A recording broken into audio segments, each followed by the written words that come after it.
Sir మాకు బళ్ళు ఇచ్చారు. ఆ బళ్ళు ఇచ్చిన తర్వాత మాకు సంతోషంగా ఉంది.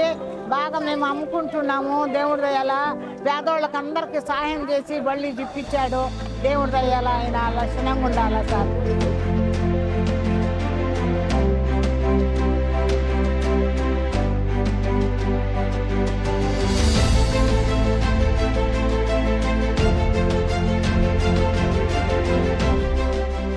ఆయన బండి ఇచ్చారు సార్. బండి ఇచ్చిన తర్వాత ఆయన పుణ్యంతో నేను బండి మీద పెట్టుకొని అమ్ముకుంటున్నాను సార్.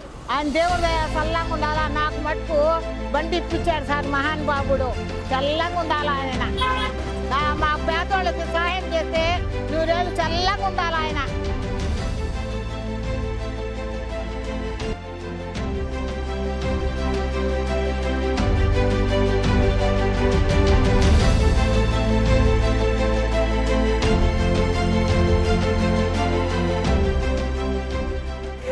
సార్ మీరు ఇచ్చిన బండి లక్షణంగా వ్యాపారం చేసుకుంటున్నాం. మీరు ఇచ్చిన బండి మీరు వచ్చి చూసి పోవాలి సార్. హ్యాపీగా చూసి మాకు సంతోషంగా చేసిపోయింది సార్.